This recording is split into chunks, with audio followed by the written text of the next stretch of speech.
bonjour à tous. Donc, je m'appelle Achete, je suis enseignante-chercheur ici à l'IUM, donc c'est l'Institut universitaire européen de la mer. Voilà, avec les États-Unis de l'École navale, nous avons organisé un projet dans le cadre de ce qu'on appelle des projets interdisciplinaires spécialisés. C'est ça, voilà? Les films qui sont organisés dans le cadre d'ISBU. ISBU, c'est une alliance avec différentes institutions. Donc là, normalement, vous avez ISBU derrière. L'IAM, c'est un institut qui relève de l'Université de Bretagne occidentale. Et à l'IAM, vous avez différents laboratoires qui ont un point commun qui est la même. Et dans ces différents laboratoires, il y a différentes disciplines. Et donc là, par exemple, je suis dans le laboratoire à Amir, qui est des centres de l'économie de la mer. Et dans ce cadre-là, mes travaux de recherche portent principalement sur les régions polaires. Et je porte également la chaire interpolaire qui a pour objectif de créer un consortium entre différents acteurs, des acteurs institutionnels, des acteurs académiques, des acteurs associatifs et également des acteurs économiques qui va passer dans l'idée de renforcer les compétences, les connaissances par la recherche et également de partager via la formation et la négociation scientifique. Dans ce cadre-là, différents projets sont faits au niveau de l'IUM et tout à l'heure également, que Brest a la particularité d'être très orienté vers le polaire. On a les principales institutions hors ministère, les principales institutions qui sont internationales sont à Brest. Et à l'IUM, nous avons une soixantaine de chercheurs polaires qui s'intéressent dans différentes disciplines à différentes problématiques, que ce soit au nord ou au sud.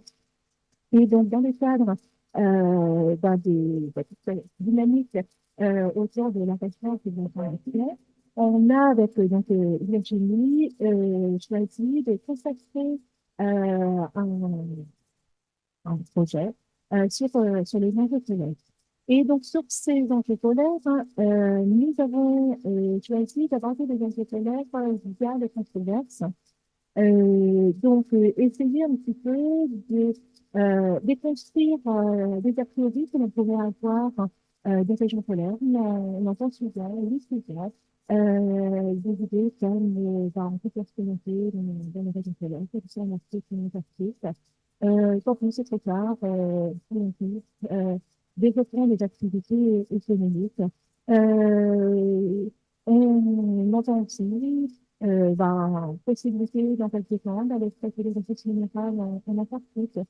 Possibilité aussi de développer de manière importante les transports en Arctique avec la fuite des mers et le passage des glaces, par exemple. Dans la presse, j'ai l'habitude de dire qu'il faut faire très attention parce qu'il y a beaucoup d'incertitudes et aussi d'erreurs.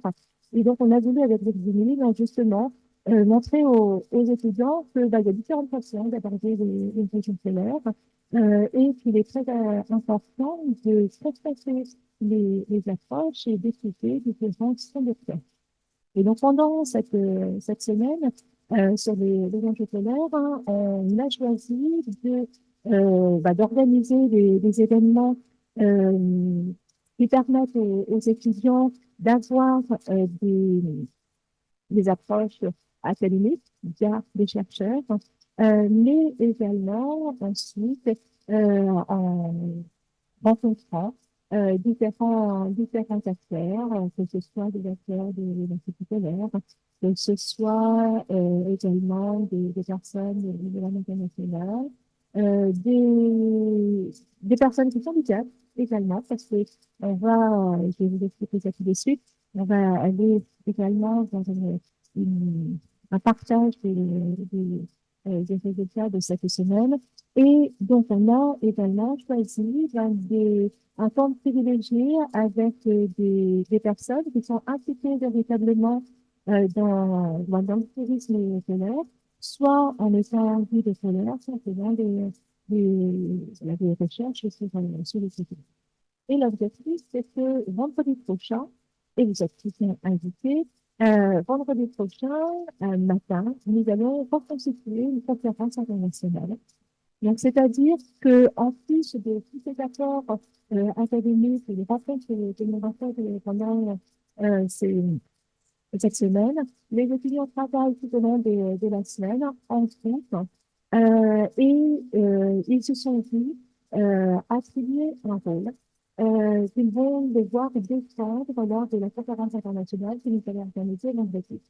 Donc, certains jouent les rôles d'État avec la France, l'Argentine, je vous remercie, les États-Unis. Nous allons avoir également un tour qui représente les opérateurs touristiques, un tour sur une organisation gouvernementale environnement, un autre tour représentant les touristes. Je pense à la télévision. Oh, pardon, les guides. Je suis désolée. Et dans les groupes concernant les guides. Et donc, l'idée de vendredi, ben, c'est de réfléchir. J'ai oublié. Ouais. Ça fait mal. Voilà. J'ai oublié, pardon. Les scientifiques en plus, un certain vont vouloir, parce que le président du Comité national français de recherche arctique et antarctique, et donc c'est l'association des chercheurs français. Donc, j'ai oublié. Alors, pas l'essentiel, mais bon, quand même, je passe pas mal de temps pour le sénateur, les mobilités sur le sénateur, donc je suis désolée. Et il y a des membres du sénateur également ici. Donc, vendredi, une reconstitution d'une conférence internationale dans l'idée de réfléchir à une meilleure gestion des activités humaines et en ayant un peu plus de tourisme. Et on ne sait pas quand on verra bien. Pour le moment, l'idée c'est que demain, on choisisse les types de règles qu'on aimerait partager, que l'on aimerait euh, adopter, enfin adopter. Et donc, ben, vous allez sur votre défi pour revenir voir les résultats. Quoi qu'il en soit, maintenant, pardon, oui, alors, non, non, donc, effectivement, ça, aujourd'hui, on a choisi également de faire une table ronde avec différents types d'acteurs. Et donc, là, c'est comme présenté Paula qui est la grande organisatrice des films à l'UIL, qui nous a beaucoup aidé donc, c'est sur des projets mutualisés. Si je ne me trompe pas, il y a 13 groupes actuellement et ça représente 180 étudiants. Ah, 200 étudiants qui sont actuellement dans différents projets. Et les étudiants ont choisi leur projet. Voilà. Donc, voilà. Marie-Noël Reynaud, qui est enseignant-chercheur en droit, qui travaille beaucoup sur la question du spécifique. Virginie Calvé, de l'école de la également enseignant-chercheur. Donc, elle a pris une travaillé sur ce film. Ensuite, nous avons Alain Vidard qui est comment dire, guide. Alors, plutôt guide des croisières, de chacun va se présenter, qui intervient auprès des différents tours opérateurs, principalement donc des croisières. Lucien, qui lui est guide. Alors, après, euh, présenter plus en détail, mais c'est une approche très générale. Lucien, qui intervient à Chaillé, c'est 10 ans, hein? Ouais. On fait, pardon. Victoria, voilà, 66 ans. Et Éric Vaillard, qui est président du bureau des guides scolaires. Voilà. En dépassant un peu plus de défis, je donne la parole à Virginie. Merci beaucoup. Bonjour à tous. Donc, Virginie, comme l'a dit Anne, je travaille sur les questions maritimes et parfois polaires, mais pas que. Et je suis très honorée d'animer cette table ronde où nous allons avoir un échange, en fait, qu'on va construire de la façon suivante. D'abord, une présentation par chacun de nos représentants des guides pour expliquer le métier, parler de leur travail, de leur formation et de ce qu'ils font concrètement autour des pôles. Puis nous aurons un temps avec Marie-Noël qui sera mise en perspective d'un point de vue de recherche sur les questions de tourisme polaire, particulièrement autour du Groenland, mais ça peut. Et puis, nous ouvrirons le débat aux questions de la salle, donc chacun pourra répondre. Alors, je commence par une série de questions et vous y répondez voilà, dans l'ordre que vous voulez. La première étant, s'il vous plaît, de nous faire une présentation à la fois de votre formation, comment est-ce que vous êtes arrivé à ce métier, et ensuite, quelles sont les spécificités de votre métier, puisque nous avons eu l'occasion d'un premier échange, et vous allez voir que polaire, c'est peut-être une appellation qui a l'air initiée, mais elle représente des réalités extrêmement diverses. Je vous cède la parole. N'oubliez pas de parler dans le micro pour l'enregistrement. Merci. Bonjour à tous, donc moi c'est Alain Bizard, voilà, et je suis alors on va ma formation d'abord, j'ai une formation scientifique puisque j'ai un doctorat en mécanique, donc j'ai fait la recherche en mécanique des fluides. Oui, je sais, j'ai été scientifique avant de tourner mal, et et pendant ma thèse, je me suis passionné pour l'Antarctique, et donc j'ai essayé de trouver en moyenne partir en Antarctique, et je suis parti avec une expédition polaire sur la calotte polaire avec des alpinistes. C'était un programme éducatif. Et après, j'ai fait un autre projet éducatif sur un bateau, sur un brise-glace en Antarctique. Et pour continuer disons, à vivre ma passion polaire, eh bien, j'ai commencé à travailler comme guide naturaliste. Je dirais pas guide polaire, euh, je dirais guide naturaliste polaire pour me différencier. Et donc, en fait, je travaille sur des bateaux. Donc, l'idée, c'est que on fait des croisières polaires. Donc, j'ai travaillé. Donc, d'abord, on est tous des indépendants. Et donc, je travaille avec plusieurs compagnies et je travaille principalement depuis quelques années pour Ponant. Et donc, on fait des croisières polaires en Arctique, en Antarctique, en Alaska, etc. Et l'idée, c'est d'amener les gens dans ces régions-là, à la fois les éduquer, parce qu'une partie du métier, c'est vraiment la transmission de connaissances, c'est les conférences, c'est dans les colonies pour expliquer les choses, ou n'importe où. Et puis, il y a tout un côté, bien sûr, on est avec des gens, on voyage avec des gens et on veut que ce voyage se passe absolument d'une façon merveilleuse. Et après, on en reparlera, il y a tout le côté sécurité. Alors, c'est sécurité à partir d'un bateau. De toute façon, sur un bateau, on est absolument obsédé par la sécurité. Donc, nous aussi, et donc, on est en charge de toutes les opérations, l'équipe qui aborde un bateau, on est 10 ou 15, de toutes les opérations à l'estère du navire, c'est-à-dire faire débarquer des gens, leur faire des balades en zodiac, les guider à terre, et que tout le monde remonte à bord d'une façon parfaite et que tout se passe très bien. Donc, c'est un métier qui est à partir des bateaux. Donc, on fait du terrestre, bien sûr, mais on ne va pas partir pendant plusieurs jours, comme mes amis et collègues le font. C'est un métier un peu différent.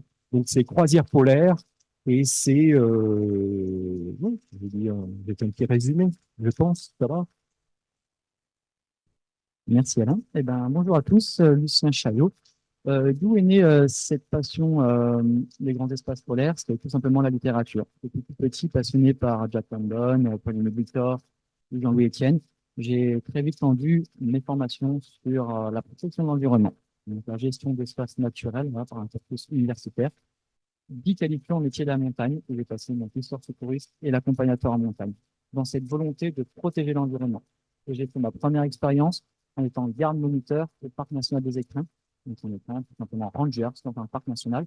Et je me suis rendu compte que gérer protéger l'environnement par la gestion d'un espace naturel, ça suffit pas. Il faut éduquer et sensibiliser le public. On n'éduque pas, on ne sensibilise pas le public. On a beau mettre un outil de protection fort, ça ne marche pas.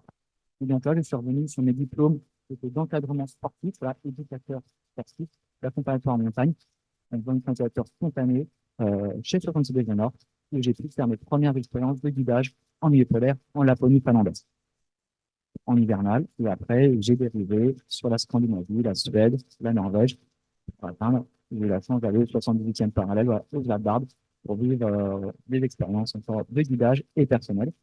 Et actuellement, j'ai été encore plus passionné en ayant mis les pieds en terre polaire. Ils m'ont offert l'opportunité de signer un contrat avec eux en tant que responsable des opérations, mais tout simplement que la construction et l'organisation de séjours d'aventure, nature, en terre polaire. Donc, le concept est simple, c'est la création de séjours et après mettre tous les moyens pour qu'ils soient opérables sur ces destinations. Voilà un petit peu pour mon parcours. Donc, je me présente, Éric Ballard.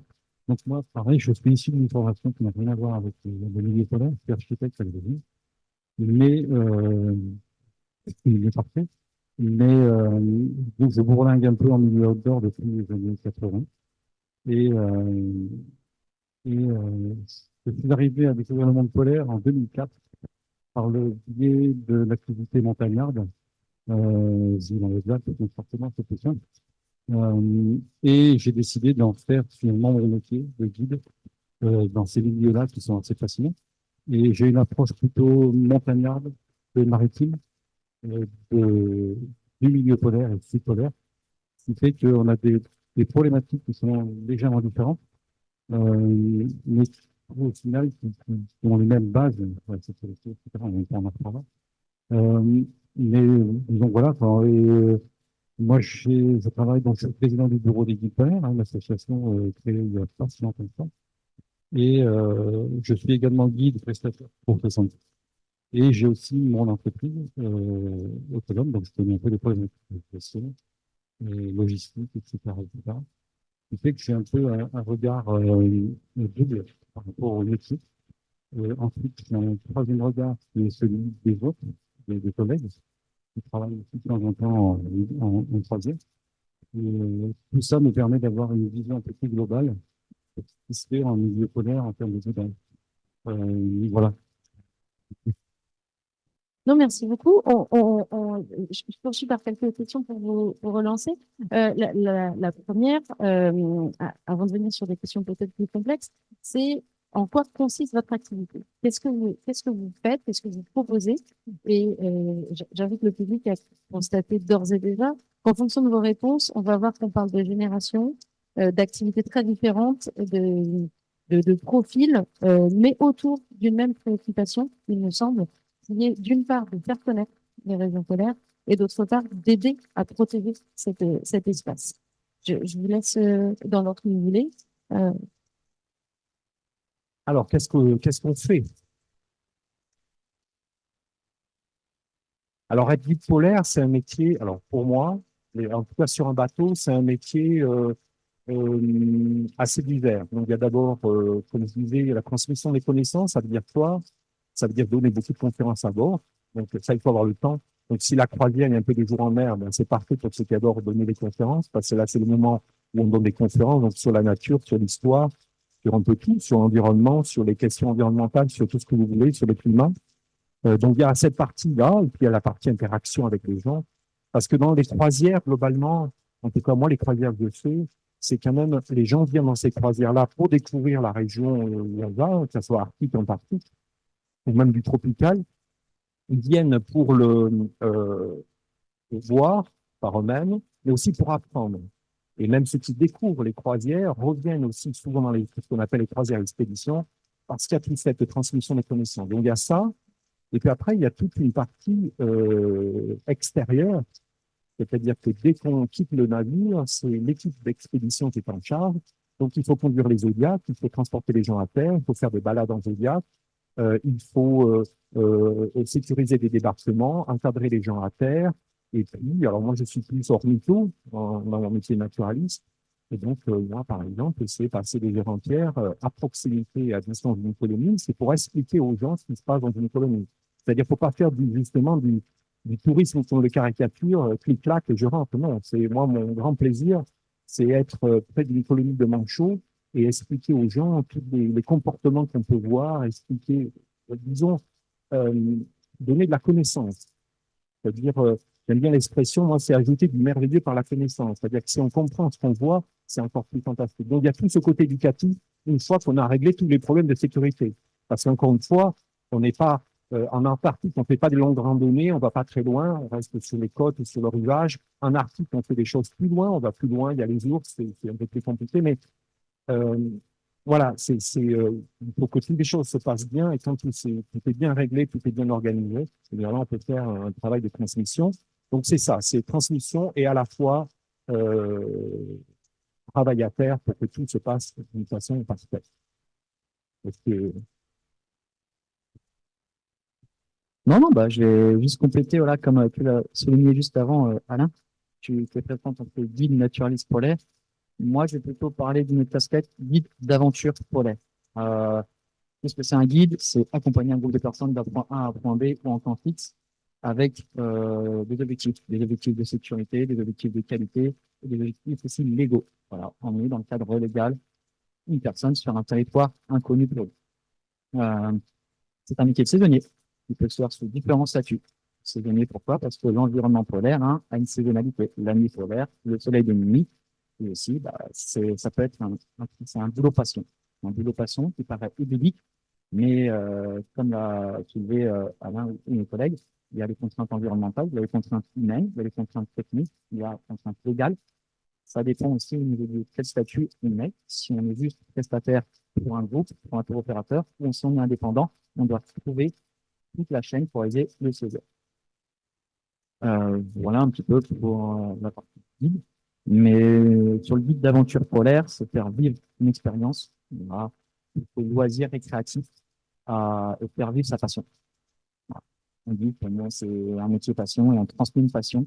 Il est déjà là pour nous et on la transmet à une famille proche qui est passionnée par le même territoire et par la connaissance, par des techniques d'habillement, des techniques de montage de camp, des techniques de la culture des peuples autochtones, la culture mystique, floristique, etc. je vais rebondir sur le fait qu'en fait, c'est vraiment une passion. Et donc, il faut aimer le milieu dans lequel on évolue. C'est vraiment et la deuxième passion, je dirais que c'est les êtres humains, parce qu'en fait, le fait de vouloir partager ce qui nous passionne avec d'autres personnes, c'est qu'il faut également aimer les autres personnes pour leur faire bénéficier de ce qu'on aime. Donc ça, c'est les deux piliers sur lesquels il faut s'appuyer pour ce faire. Ça, c'est la première des choses. Et puis la deuxième, enfin, troisième, je veux dire, euh, c'est que tout se passe bien, sur tous les niveaux. Alors, il y a le plan sécuritaire, et la priorité, quel que soit le milieu à partir duquel on évolue, parce que ça part de la mer, à partir de la terre. Ça, c'est la priorité des priorités. Ensuite, c'est le confort et le plaisir, parce qu'il ne faut pas oublier qu'on parle de tourisme, donc on parle de personnes qui veulent prendre du plaisir, et il ne faut pas que ça devienne quelque chose de contraint, de venir, etc. Donc ça, c'est pour un élément important. Et puis, je dirais le dernier volet, c'est vraiment d'expliquer, et d'expliquer ce que l'on observe, ce que l'on vit. Et je dirais que la différence à partir de la mer et la terre, c'est qu'en fait, la terre, on, on, comment dirais-je, on pratique directement, on est vraiment H24 dans le milieu dans lequel on veut découvrir. Euh, c'est un peu difficile d'expliquer, mais l'approche est vraiment différente, en fait. Et à tel point que dans la définition du métier de guide, nous, on détermine les moyens de déplacement issus des moyens de déplacement des peuples autochtones. C'est-à-dire que on va pas utiliser, sauf en cas d'émergence, euh, des moyens motorisés tels que le quad, la motoneige, systématiquement. On utilise des moyens vraiment on peut utiliser ce terme-là, le ski, la raquette, la marche à pied, le kayak, le canot, c'est des choses qui sont vraiment issues même de ce milieu dans lequel on va évoluer. Et je dirais que c'est la base de la définition du métier de guide. Et déjà, il y a ça. Et ensuite, l'activité de guide, comme son nom l'indique, on va guider les gens à évoluer à travers un milieu qu'ils ont envie de découvrir. Donc voilà, ça c'est les deux grandes forces de ce métier. Euh, Oui, du coup, en fait, ce que j'entends, c'est cette passion qui vous réunit. Et dans la passion qu'on peut avoir pour les régions polaires, il y a toute une partie d'imaginaire, à la fois peut-être que vous avez encore, qu'en tout cas, les gens, les touristes ont très clairement quand ils prennent leur voyage. Et cet imaginaire se heurte parfois à la réalité. J'aimerais que peut-être après une petite vidéo qui permet de se représenter aussi ce que c'est l'environnement polaire. Vous nous parliez de toutes ces difficultés, finalement cet équilibre que vous devez trouver entre satisfaire cet imaginaire que les gens attendent et puis les confronter à la réalité de la région polaire. Donc on commence par la petite vidéo et puis je vous laisse le temps de réfléchir comme ça à votre réflexion. Du coup, là, juste pour commenter la première vidéo, donc c'est l'imaginaire que la plupart du public se fait du milieu polaire, et on rebondira sur une autre vidéo de la réalité aussi de l'activité économique du milieu polaire.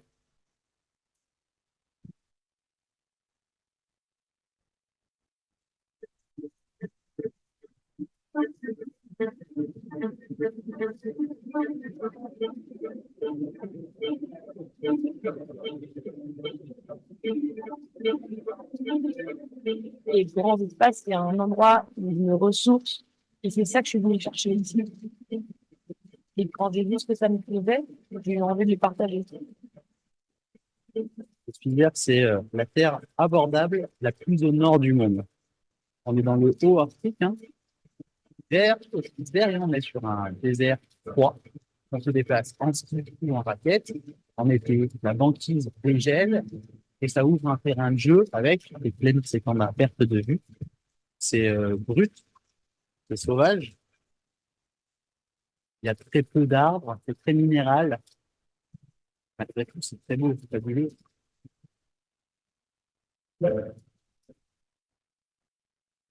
Très grandiose, très grand espace. Paysage avec ce contraste de couleurs, le gris des pierres, le blanc des glaciers, le vert de la toundra. J'ai l'impression de marcher une éponge. Et après, tu as vraiment des zones rocailleuses, limite lunaires, avec ces crêtes, des vues magnifiques sur les montagnes, les glaciers. Tous les jours, quand on traverse un kayak à des icebergs, et à la fois, il y a une impression de calme, d'être seul dans une immensité, et à la fois, il y a le crépitement des icebergs. Avec en vue les montagnes qui nous entourent. C'est vraiment magnifique. En été, hein, il fait jour de manière permanente, donc le rythme de la nature qui le dicte. Et il arrive qu'on fasse du kayak il y a 3 heures du matin. On n'a pas les mêmes contraintes que dans notre vie quotidienne et on revient à notre rythme biologique. La vie touristique, je le pense, ça apporte une autre dimension au voyage, une dimension humaine, qui décuple un petit peu les sensations qu'on a par la suite.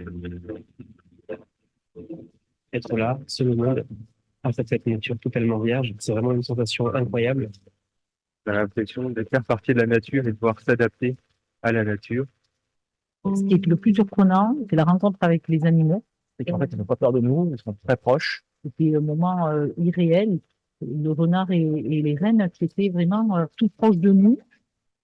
L'ours polaire, on est sur son territoire, donc une attitude humble s'impose. C'est un animal qui est curieux et qui peut représenter un danger pour nous et pour les camps. Pour se protéger, mais aussi pour respecter l'animal, on met en place toute une procédure, le fait d'avoir un suivi sur le camp et de faire des tours de garde pendant les temps de sommeil.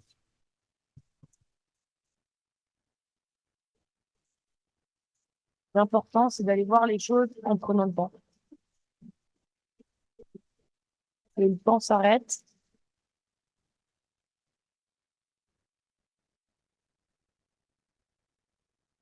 Et on profite de l'instant.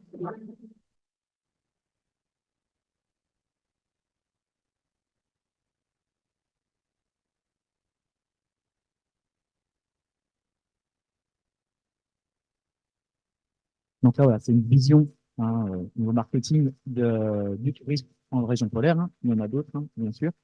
Et on va enchaîner avec une deuxième vidéo. C'est une autre vision d'une autre activité économique sur la même archipel.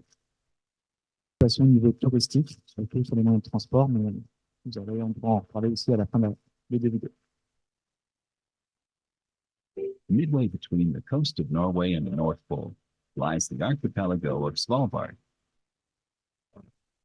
Known as the home of the polar bear, Svalbard was first used as a base for whalers in the 17th and 18th century and was then abandoned for over 100 years. In the early 20th century, coal miners permanently settled this Arctic tundra. Until this day, the mining operations are still active. At LNS Spitsbergen, special Volvo trucks move coal from Mine 7 into the largest town of Svalbard called Longyearbyen. The trucks often run 24 hours a day in treacherous conditions and extreme temperatures. To ensure the safety of the workers and equipment, LNS Spitsbergen also provide road maintenance using Volvo construction equipment. LNS was established in 1961 in mainland Norway and has since grown to 800 employees and 13 companies, several of which are located in Svalbard. LNS's field is global and specializes in Arctic regions with projects in Svalbard, Greenland, and Antarctica. In addition to road work and coal transport, LNS Spitsbergen owns and operates a fleet of Volvo vehicles from all-wheel drive semi-trucks to taxis and buses, and a fleet of Volvo construction equipment from small wheel loaders to 40-ton excavators. One of LNS's current projects is building a large array of antennas on top of a mountain for a local customer.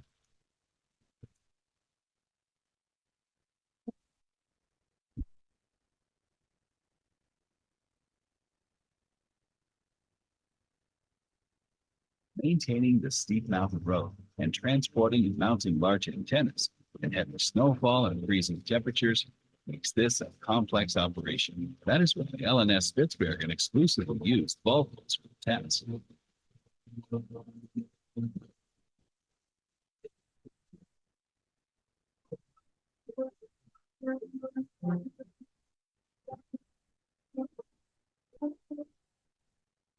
As a local contractor in Longyearbyen, far away from the mainland of Norway, LNS Spitsbergen provides a wide range of services such as construction work, logistics, welding, and even shipping fuel to Svalbard with their own ocean tanker. Building houses or operating airport shuttles in Svalbard means that you are in practice on your own. Help is always far away, and a simple repair or replacement could take weeks or even months when the ports freeze during the long winters. To ensure safety and reliability, LNS is a full-service contractor with their own workforce, vehicles, construction equipment, and even their own repair shop for all types of vehicles, including special training and tools to fully service Volvo equipment in collaboration with Volvo. At LNS Spitsbergen, we're proud to be a part of building and maintaining this incredible part of the Arctic, and we take great pride in our work, whether it's loading coal at the port of Longyearbyen or driving you from the airport to the hotel the next time you visit with us. Solid, fearless, solution-oriented, and good-tempered. We are LNS.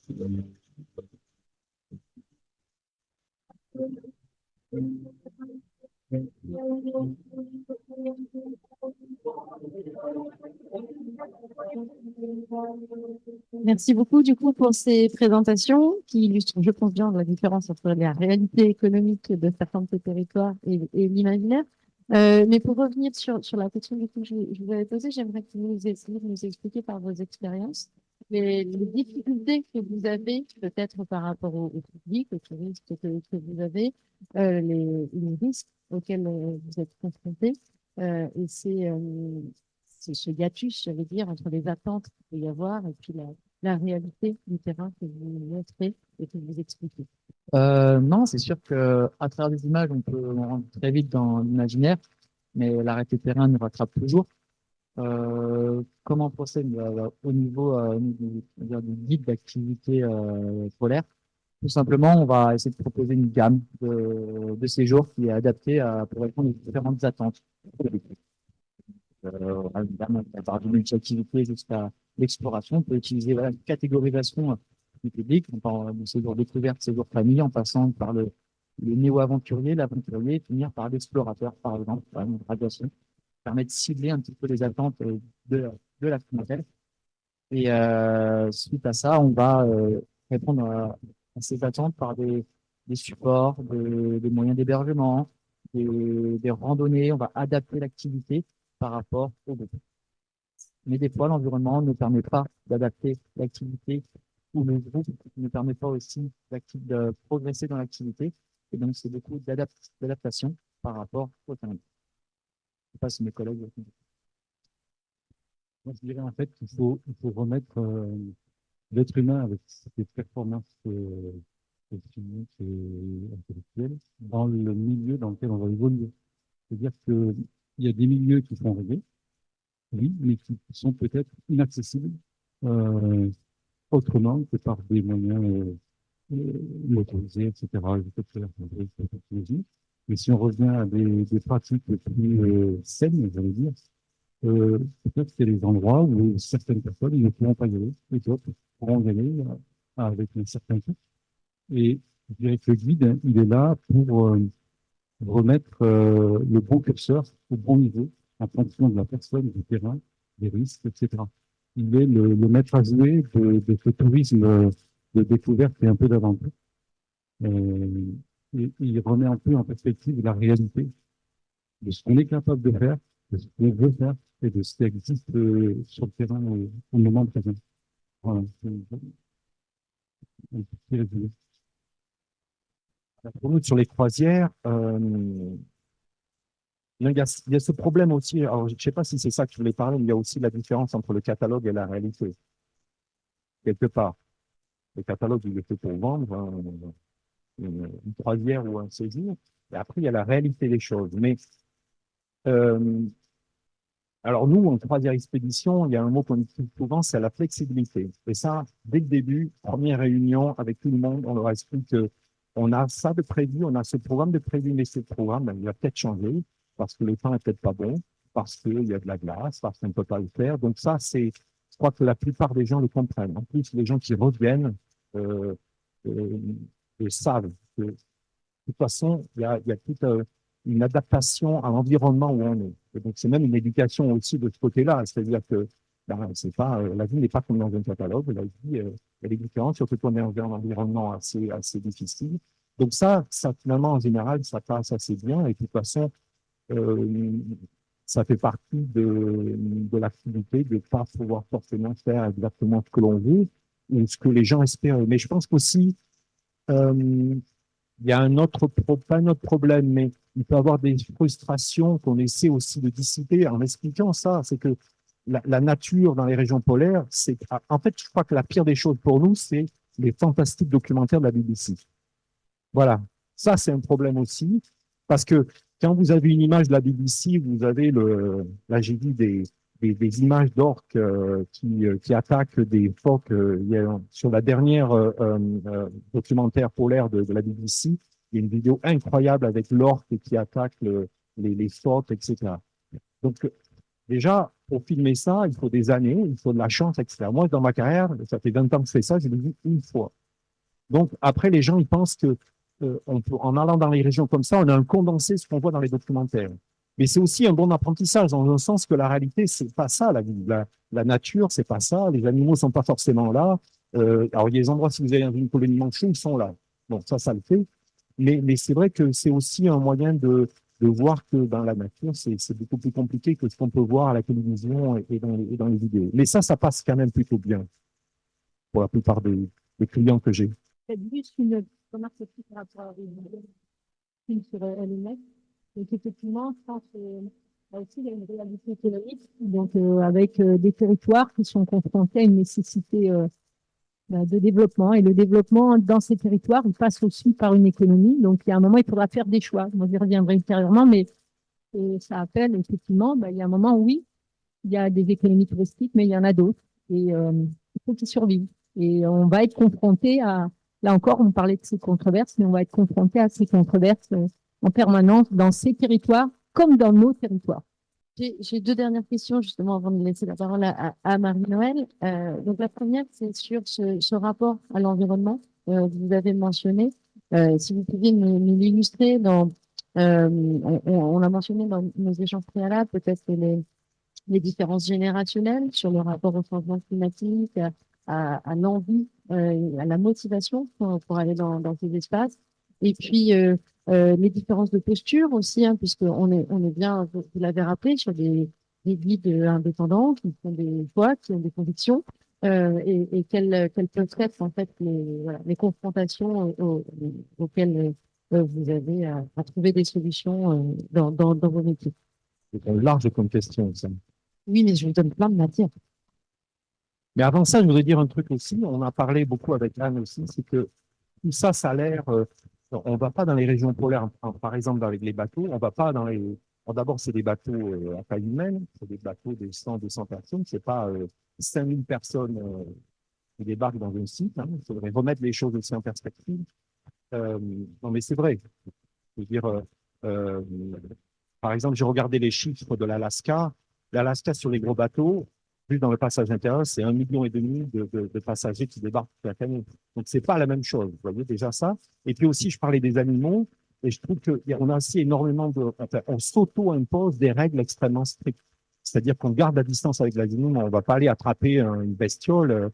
On garde des distances, on a des distances réglementaires avec les oiseaux, avec les phoques, avec les cétacés qui sont extrêmement bien réglementés. On s'impose même, je veux dire, les tours opérateurs polaires en croisière, ils sont dans 2 associations et ces associations sont plus réglementaires, du moins, je ne sais pas comment dire le mot, mais elles s'auto-imposent des règles, on ne leur demande pas. Donc ça, il faut le dire, donc c'est quelque chose d'assez auto-réglementé et relativement et très strict. On ne fait pas n'importe quoi dans les régions polaires, il y a beaucoup de règles. Voilà. Et puis j'ai perdu la question. Quelle est l'après ma vision générale dont c'était. Question des convictions, on en parlait tout à l'heure sur le fait que finalement l'humain restant au cœur, vous travaillez avec des gens qui n'ont pas nécessairement les mêmes postures. Hein, on a parlé de la question des ours polaires. Est-ce qu'on débarque, est-ce qu'on y va, est-ce qu'on s'en approche, justement, comment est-ce qu'on agit par rapport à ça? Est-ce que vous avez le sentiment, vous avez des passagers sur les croisières qui sont à pousser pour aller plus loin, ou bien est-ce que ce sont des passagers qui sont aussi finalement, par l'apprentissage que vous pouvez aussi leur faire, assez respectueux de l'environnement dans lequel ils vont? Donc, ils sont Ou des plutôt postures différentes. Non, en fait, ils sont plutôt respectueux, mais de toute façon, ils n'ont pas le choix. C'est-à-dire que si quelqu'un me dit, et ça arrive, par exemple, les icebergs, si vous êtes sur un zodiac, un iceberg, on a des distances, des grandes distances par rapport à la hauteur. Enfin, il y a des tas de chiffres comme ça. On s'auto-impose des distances. Mais si un passager me dit, on n'est pas assez près, je veux dire, on est à la bonne position. Donc là, il n'y a jamais le passager ne va pas pousser parce que de toute façon, il ne peut pas. Et puis, c'est pas, en plus, c'est pas, pardon, par exemple, je veux dire, si vous êtes en Antarctique, tout le monde regarde tout le monde. Donc, en fait, il y a 2 choses. D'abord, tout le monde regarde ce que font les autres. Donc, s'il y en a un qui ne fait pas bien les choses, tout le monde le saura et il y aura un rapport. Et puis, on est des professionnels.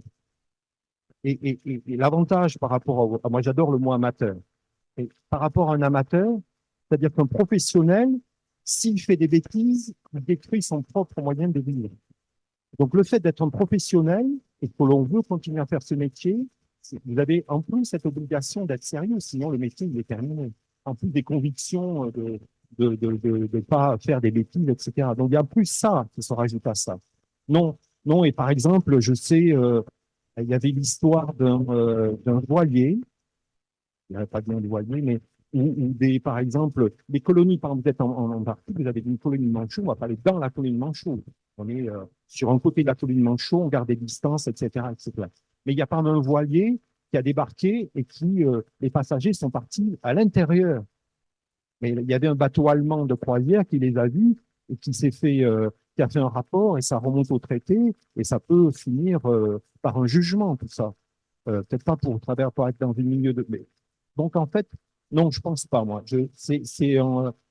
En plus, vous n'avez pas les guides, par exemple, sur les bateaux, et après, je vous laisse le micro, hein, mais sur les guides sur les bateaux, c'est toute une petite communauté.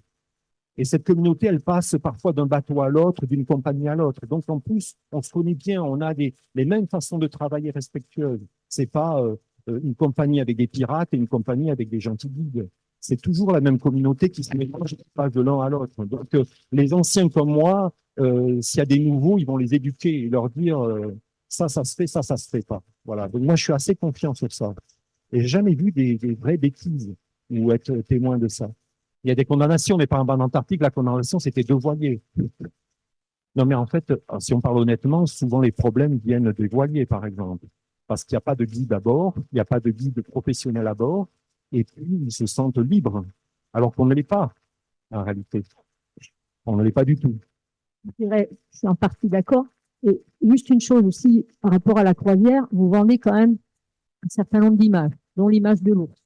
Là aussi, pour reprendre le propos. Alors moi, je vends Pas rien. toi, non, mais là, on va pas, tu m'as dit de pas citer la compagnie. Je ne citerai pas de compagnie, mais les croisiéristes vendent quand même une image. Donc, effectivement, cette image, elle est de l'ours. Et là encore, pour en avoir discuté avec d'aucuns, quand tu vois pas l'ours, il y a une déception pour passager. Donc, il ne faut pas dire que le parcours, tout est fait. Et là aussi, ça va poser un autre élément sur lequel je reviendrai sur les notions de croisière scientifique. C'est-à-dire que le temps de la croisière, avec la croisière d'opportunité scientifique ou pas. Et à un moment, tu dois voir l'ours. Pour voir l'ours, pas si simple, pas toujours simple. Donc là aussi, non, juste pour, il y a une adaptation qui est faite. Il ne faut pas juste dire, et c'est pas dénoncer. Et je dis, moi, c'est bien. Et tu peux respecter, tu peux être à distance. Mais quand même, c'est aussi une offre. Et c'est vrai que les gens viennent chercher un certain nombre d'éléments, dont l'ours. Mais c'est pour ça que, par exemple, la croisière Spielberg, c'est pour les guides, par exemple, c'est une des croisières les plus demanding, mais les plus exigeantes. Parce qu'en fait, il faut trouver l'ours. C'est l'idée. Mais comment on trouve l'ours? En passant 24 heures sur 24 à la passerelle avec les jumelles. C'est comme ça que ça se fait. On est d'accord, mais on est bien d'accord qu'on cherche l'ours. Ah ben oui, mais c'est comme si on veut aller en Afrique et on veut voir un éléphant et un lion. Et, non, mais et je vais un petit peu plus loin. Ce que j'ai entendu dire aussi, c'est que, au demeurant, alors, je ne reviendrai pas nécessairement sur les voiliers, parce qu'il y a aussi des gens qui font des choses très bien avec les voiliers. Ah non, absolument. Alors oui, oui. Mais juste pour finir, une fois qu'ils l'ont vu, et qu'ils ont vu le manchot, première journée, deuxième journée, troisième journée, puis la quatrième journée, ben, il y a moins de monde en passerelle. Alors, est-ce que les gens se lassent de voir de la faune? Non, mais c'est comme toute activité. Je veux dire, vous allez à l'opéra tous les jours, au bout d'un moment, vous allez dire, là, je vois pas le truc, là. Je veux dire qu'à un moment, on vient aussi chercher. Une fois qu'on a vu, il n'y a pas un intérêt qui a un intérêt aussi marqué que ça. Enfin, peut-être, mais je fais un peu, hein, on m'a dit on était dans la controverse. Hein. Je dis pas mais que justement, là encore, les gens. mais je vois pas la controverse, là. Bah, C'est intéressant, le rebondissement sur quelqu'un va en Afrique, il veut voir le lion, il veut voir l'état des lions. Quelqu'un va en Arctique, il veut voir l'ours. Et dis donc, on ne fait pas plutôt dans un schéma de safari plutôt que du tourisme de découverte, de respect dans le milieu dans lequel on évolue. Et ça fait partie des éléments, moi, personnellement, qui me sortent quand je dis je ne suis pas guide de safari, je suis guide dans un milieu qui exige quelques comportements, etc. Non, bah, tout à fait, ce comportement, comme disait Alain, de professionnel, c'est notre terrain de jeu. Donc, on est un discours d'ambassadeur, mais il y a une pression commerciale derrière par les terres polaires, comment dès le marketing, dès les images par les médias, donc des images d'immensité, des images de rareté.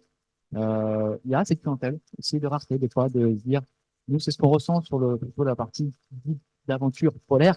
On va bivouaquer près du glacier pour voir le dernier glacier, voir le vélage du glacier, entendre le glacier qui tombe dans l'eau. Il veut voir le renard polaire. Pourquoi? Parce qu'on dit que c'est peut-être le dernier. C'est le dernier qu'on peut prendre en photo. Peut-être l'ours aussi. Nous, ça se ressent au niveau de nos aventuriers. Après, il y a différentes quêtes. Il y a aussi une quête artistique, paysagère, culturelle, au niveau des peuples autochtones. Il y a aussi une quête sportive, un dépassement de soi-même, faire une traversée, l'ascension d'un sommet. Voilà, il y a différentes attentes au niveau du public et celles-ci doivent être jugées par le guide qui est vraiment ambassadeur du terrain de jeu, qui est renforcé par la réglementation, voilà, de ces territoires-là, par les différentes instances. Mais faut pas l'oublier que bah, ça passe par la passation de connaissances, la passation de savoir, à la fois entre professionnels, entre différents acteurs du milieu polaire, que ce soit scientifique, touristique, économique, pour après aussi qu'il y ait la passation donc, au niveau du public sur place. Si j'essaye de mal vous résumer, c'est cette idée, en fait, où la variété des profils, de toute façon, vous n'en êtes pas responsable. Et votre difficulté, elle est dans à la fois la réponse à l'offre commerciale qui a été proposée et la passation du savoir sur le respect de l'environnement et la connaissance de l'environnement dans lequel vous évoluez. Mais aussi, on en a parlé là juste avant, on ne s'adresse pas forcément à la même clientèle non plus. C'est-à-dire que moi, globalement, la clientèle que j'ai sur les croisières, ils ne peuvent pas faire une semaine de kayak. Donc, c'est aussi, je veux dire, la croisière, c'est un moyen de s'ouvrir à cette nature, mais pour des gens qui n'auront pas les moyens physiques, même la volonté de faire ce que vous faites, c'est-à-dire partir en raid, partir en longue balade, plusieurs jours, etc. Donc, finalement, nous, les croisières s'adressent à une type de clientèle qui est assez différent et qui ne peut pas faire ce que vous faites. Peut-être que s'ils avaient 25 ans, ils le feraient avec vous. Tu as vu sur la typologie des guides aussi. Voilà. Là, en fonction de la façon de voyager, on a plutôt des éducateurs sportifs sur le guide d'activité d'aventure polaire et plutôt des guides naturalistes ou culturels, des conférenciers sur la vision de tourisme de croisière d'expédition. Et je me permets juste de poser la question aussi à la salle.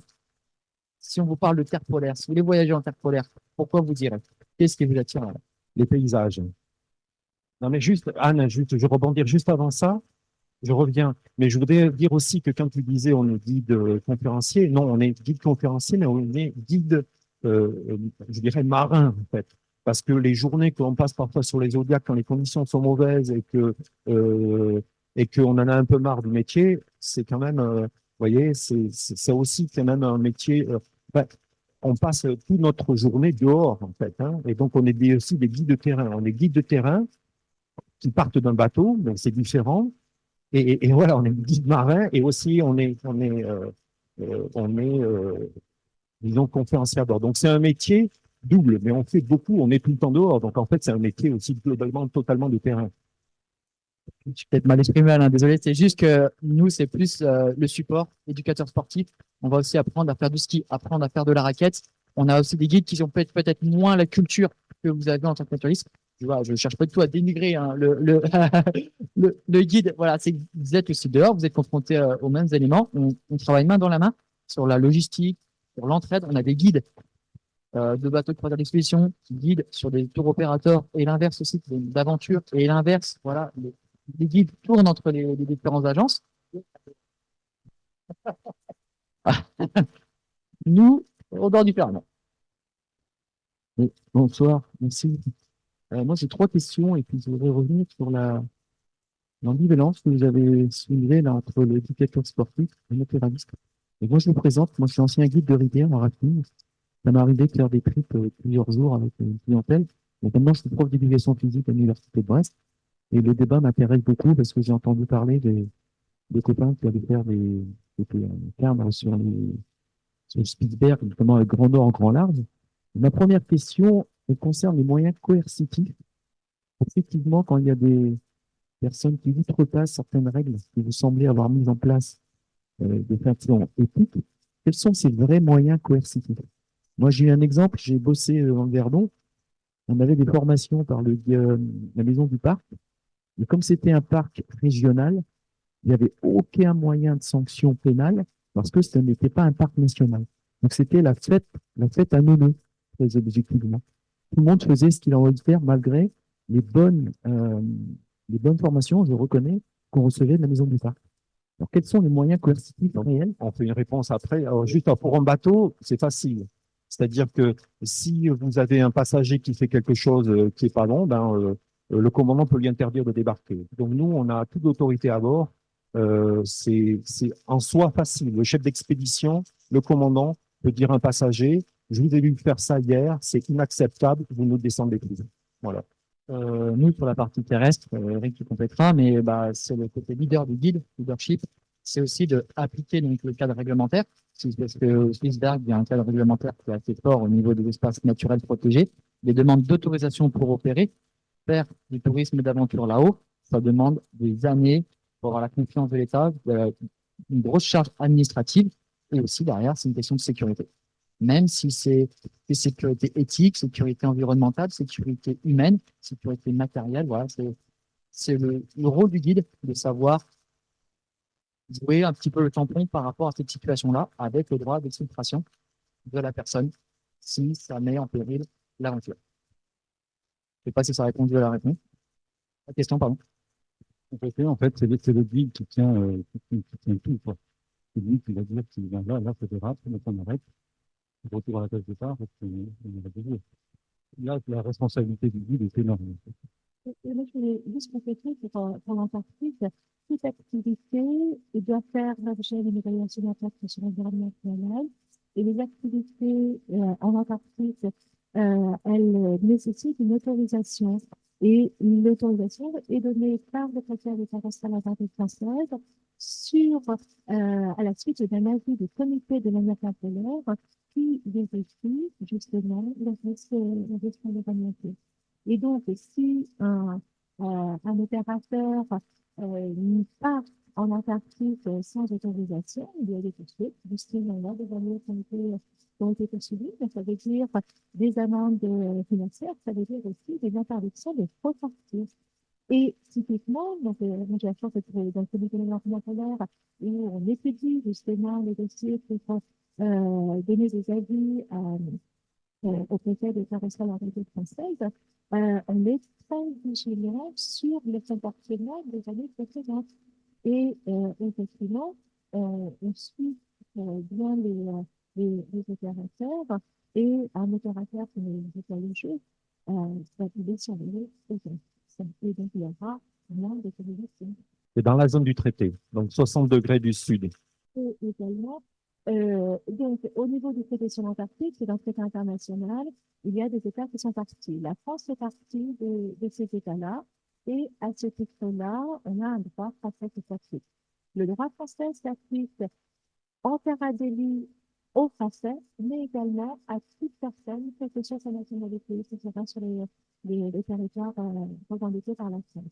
Et le droit français peut également s'appliquer à toute personne où qu'elle aille sur le continent antarctique. Et là, on peut avoir des demandes d'autorisation en France ou ailleurs, il faut une autorisation et la France peut se voir imposer l'activité autorisée par un autre État.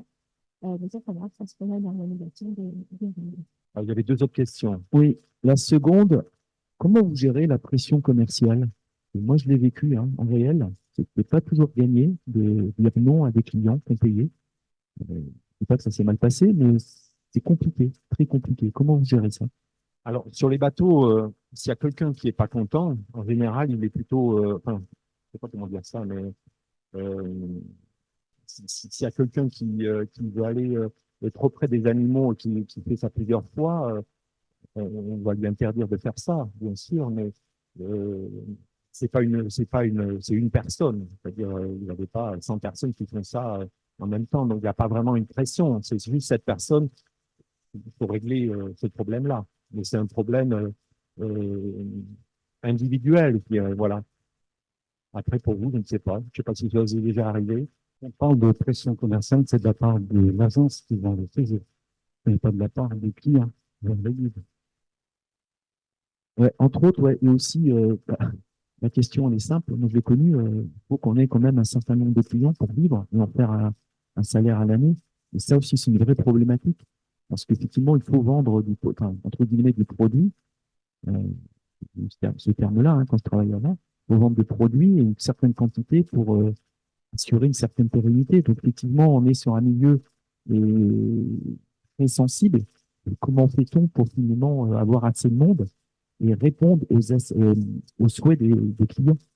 En fait, c'est dans la définition du produit même. Si le guide ne valide pas le produit, dans ce cas-là, il ne va pas le guider.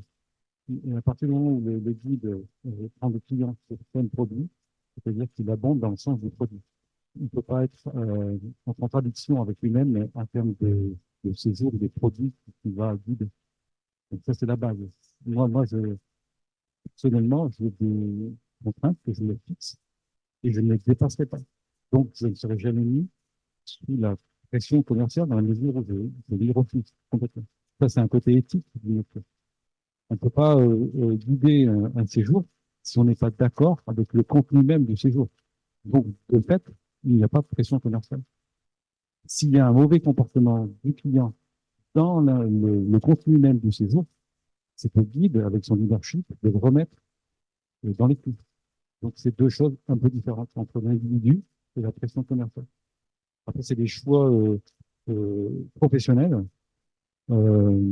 à faire à partir du moment où on prend le métier de guide. Ça, c'est Moi, sur la notion de produit, bah, budgétaire, hein, clairement, on n'est pas des ONG, il faut pouvoir manger à la fin du mois. Pour un agent tour opérateur, il y a la quantité et la qualité. Euh, on peut mettre plein de dates de départ en ligne, mais si elles sont mal remplies, on est perdant. Autant mettre moins de dates de départ et mieux les remplir en accent sur une gamme plutôt réduite au niveau des cartes polaires. On est sur un milieu spécifique. C'est déjà grandiose. L'environnement est déjà grandiose tel qu'il est. Pas besoin d'avoir un catalogue de 50 pages. Juste une petite gamme qu'on arrive à faire remplir correctement suffit à faire vivre les tours opérateurs de manière raisonnable de petites équipes. Après, sur des échelles un peu plus grandes, qui demandent plus de profession, hein, comme les bateaux de croisière, Alain peut peut-être commenter sur le minimum vital pour faire vivre un bateau de croisière. Je ne sais pas combien de départs il faut, par exemple, c'est ça la question, hein, combien de départs de croisière il faut pour faire vivre un bateau de 150 personnes? Je ne sais pas. Moi, je travaille à bord, mais je fais pas les comptes à la fin, quoi. Donc, non, honnêtement, je sais pas. Je sais pas, et ça dépend de beaucoup. Non, le bateau n'est pas toujours plein, mais ça dépend aussi de la destination, ça dépend combien vous avez utilisé de pétrole, ça dépend combien, si vous êtes allé dans des ports, si vous êtes allé que dans des zones sauvages, ben, vous payez pas des frais de port, mais si vous avez fait une escale dans un port, vous avez payé un frais. Donc, je pense pas qu'il y ait une réponse universelle. Nous, c'est beaucoup plus simple de notre côté parce qu'on est sur du bivouac. On a la clientèle, c'est de la prestation de service pour les guides et la logistique. Du coup, c'est fluctuable en fonction des ventes. Donc, on a juste le staff interne qui est marketing, commerciaux et la production, les opérations. Sinon, pour la partie terrain, il y a une adaptabilité par rapport au marché, à la tendance du marché. Après, c'est que du consommable. Nourriture, tente. On dépend moins de prestataires externes. Donc, on a plus cette maniabilité et cette fluidité budgétaire. Quand vous allez en Antarctique en croisière, je te donne la. De toute façon, tout le monde est heureux. Donc, c'est tellement incroyable que, voilà. Dans l'Arctique, c'est plus compliqué, mais dans l'Antarctique, c'est plus facile. Merci. Pardon, j'interromps. Est-ce qu'il y a d'autres questions? Parce que je voudrais laisser quand même la parole à Marie-Noël. Est-ce que vous aviez quelques questions à prendre? Et puis, je laisse du temps à Marie-Noël pour qu'elle nous fasse la présentation. Ouais. Donc, la troisième, c'est comment vous gérez le niveau sportif? Voilà, notamment, je pense, sur les sorties kayak, hein. Parce qu'il y a beaucoup de gens qui, enfin, moi j'ai connu ça, hein, ils sont toujours très très forts. Et puis, comme on dit, c'est devant le mur qu'on voit mieux le mur ou plutôt le maçon. C'est le plus compliqué à travers le téléphone hein, de orienter le participant sur le bon séjour adapté. On reste sur du support de déplacement, on n'est pas sur le côté sportif. Voilà, c'est un moyen de déplacement pour rejoindre par exemple, du kayak et pour rejoindre des endroits de randonnée. Après, c'est une cohérence de gamme et essayer de former des équipes ventes, d'avoir le bon message pour le client, de lui dire commencez par un séjour kayak en France pour après aller en Scandinavie, pour après aller au Groenland. C'est ce qu'on appelle le parcours client. Les guides, c'est aussi des très bons ambassadeurs face aux clients de dire bah, là, ton séjour, pour que tu le vives le mieux possible, et bah, tu te prépares en commençant par des séjours accessibles.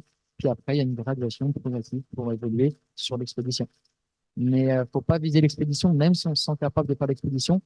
Il faut quand même essayer d'avoir les pieds sur terre. Et là, c'est de la parole et c'est aussi de la confrontation, malheureusement, face à l'environnement. Et s'il persiste, il se tire une balle dans le pied parce que ça peut être le rapatriement et il en perd son CV. Et c'est que cette problématique-là, en fait, elle n'est pas liée simplement au monde polaire. Elle est liée à toutes les activités outdoor. On rencontre ce genre de personnes et de difficultés sur le tour du monde, tout simplement. Pas d'autres questions. Je dois vous laisser la parole à Marie-Noël qui va pour nous faire un point donc sur une mise en perspective globale du tourisme polaire et donc des controverses autour du tourisme polaire. Il n'est pas beau Zodiac, hein. Puis en plus, il est proche du glacier, hein. Là encore, c'est un iceberg, exactement. Tout à fait. Employons la bonne terminologie. D'abord, merci à Anne, hein, parce qu'effectivement, elle fait un super boulot au CNFRA, le Conseil national français de recherche arctique et antarctique. Et puis, ben, on se questionne de plus en plus. Donc, ce type de rencontres, elles sont essentielles. C'est pour ça que c'était important avant tout de laisser la parole aux guides. Hein, on parlait de capacité d'adaptation. Mais là, on parle effectivement de leur regard à eau. Donc, moi, je serai très, très rapide. Avant que ouais, vas-y. Enfin, je teste. Ouais. En tout cas, bon, bah, on va aller vite, ça vous connaissez. Donc, moi, c'est pas tellement important. Je suis enseignant-chercheur et je travaille sur le tourisme, mais je m'intéresse aux régions polaires notamment et au milieu insulaire. Alors, effectivement, bah, le challenge était un peu de recontextualiser. Et effectivement, le tourisme polaire, je me suis demandé, est-ce que c'est une mode, est-ce que c'est un risque? En tout cas, c'est un secteur qui doit réfléchir à son avenir. Parce que effectivement, bah, les territoires dont on parle aujourd'hui, ils sont menacés, hein. On parle de réchauffement climatique et notamment au Groenland, qui est mon terrain de recherche. Mais je dis plus généralement, c'est la question du développement touristique des territoires sensibles, notamment les territoires littoraux et les milieux insulaires. Avec un préalable, c'est que certaines populations autochtones ou pas d'ailleurs, on parle des autochtones là encore dans nos travaux, mais les autres également, refusent ou souffrent du tourisme, d'autres adhèrent ou s'engagent, encore, on l'a vu dans les discussions, parfois en faisant la promotion d'un autre tourisme, on a parlé de snowtourisme, mobilité. Alors, je me suis interrogée, est-il possible de trouver un juste milieu et quel rôle doivent jouer les professionnels du tourisme, les guides, hein, on a parlé des croisiéristes. Alors, là encore, rappeler l'histoire, hein, et c'est un tourisme qui a été façonné par qui? Par l'exploration polaire. C'est ça qu'il y a plein de choses qui ont été dites, mais on retrouve les fondamentaux. Delmas, qui est un géographe qui a travaillé sur les régions polaires, nous rappelle que bah, ce sont les explorateurs polaires qui ont accompagné les premiers touristes. Mais la question des croisières d'opportunité n'était pas encore posée parce que le comité d'éthique du CNRS a rendu il y a quelques semaines, juste avant le Polar Summit, un avis en dénonçant les croisières, ce que l'on appelle d'opportunités scientifiques. Est-ce que ça vous parle? Ça veut dire que, ben, je vais citer aucune compagnie, mais de faire embarquer des scientifiques à bord des navires de croisière pour leur donner, nous dit-on, la possibilité de réaliser leurs travaux. J'ai dit que c'était compliqué pour plein de raisons, y compris parce que la temporalité de la recherche n'est pas celle des expéditions scientifiques. Donc, effectivement, Amirou a aussi démontré c'est quoi le tourisme? Ben, c'est avant tout une affaire d'imaginaire. On en a parlé pas mal depuis. Et effectivement, c'est un imaginaire qui va nourrir avant votre voyage même. Déjà, vous avez des projections par rapport à ce que vous imaginez trouver dans ces territoires. Donc, la plante, lui, on parle d'une inquiétante évasion du quotidien. On va là-bas, pourquoi? Pour s'évader de notre quotidien. Et enfin, Grenier, un autre collègue qui a beaucoup travaillé sur là, ce sont vraiment ceux et celles qui ont marqué l'histoire de la géographie polaire, nous rappelle que l'imaginaire du Nord constitue le premier attrait des régions nordiques et à plus grande échelle des régions polaires. Donc, quand vous parlez d'aller voir des icebergs, d'aller voir des ours, on le comprend. Je vais aller très vite. Rappelez aussi, parce qu'on a parlé chiffres, j'avais envie de te redonner une question tout à l'heure, c'est des petits volumes. Hein, c'est modeste, mais simplement, comme on est sur ces destinations complètement emblématiques, c'est un petit peu comme le fameux commandant Charcot, qui est le premier Bilésias, il sert un peu de modèle. Ces espaces lointains, eh ben, la symbolique, elle est d'autant plus forte, parce qu'on a un imaginaire encore plus fort.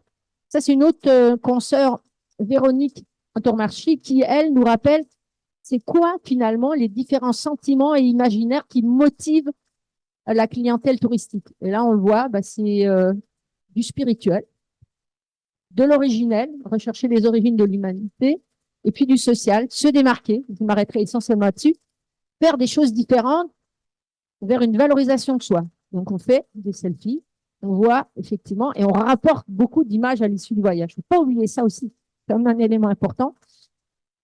Et puis, dernière chose qui me paraît super essentielle, c'est que la modernité, avec faisant son chemin, le monde polaire est ouvert à un plus grand nombre. On est parti des explorateurs, mais aujourd'hui, tous ceux qui sont aventurieux peuvent finalement partir sur les traces du polaire. Donc, effectivement, le tourisme, il est considéré comme un levier de développement économique. Ce que je disais tout à l'heure par rapport à LNS. Pourquoi? Ben là, moi, je prends mon exemple de terrain, le Groenland. Le Groenland, ils tiennent tous dans le Stade de France, hein, on se rappelle de ça. Ils ont 3 aujourd'hui ressources. C'est quoi? La pêche industrielle, mais la pêche industrielle, on connaît l'État. Ils avaient le minier, l'uranium. Ils ont dit, on n'en veut pas. Premier ministre, oh monsieur. Et puis, il leur reste un tourisme, qui est une économie comme une autre. Et ce tourisme, il est d'autant plus important qu'aujourd'hui, ils dépendent de qui? Ils dépendent du Danemark. Il faut rappeler qu'ils ont une dépendance économique de l'ordre de 500 000 € par an vis-à-vis du territoire. Donc, effectivement, une des alternatives qui se propose, présente, c'est le développement touristique. Bon, la croisière. Donc, je ne suis pas en train de dire qu'il faut jeter le bébé Léo du bain, mais être conscient de ces éléments-là. Dernière chose qui me paraissait essentielle de rappeler, c'est que les populations inuites possèdent un patrimoine artistique, culturel, linguistique considérable. J'évoquais tout à l'heure la question du traîneau à chien, mais c'est fantastique la richesse des savoir-faire derrière la pratique du traîneau. La résumer aujourd'hui à des balades de 10 minutes derrière un musher, waouh! Derrière, c'était tout un environnement communautaire. La même chose sur le kayak, la même chose sur la culture, le tambour, autant d'éléments qu'on essaye de placer au patrimoine mondial de l'UNESCO. Donc, effectivement, eh ben, c'est ça qu'on a envie demain de remettre en avant, mais de remettre en avant d'une façon, j'allais dire, pas trop marketée, mais naturelle. Alors, c'est difficile parce qu'eux aussi, ils ont changé.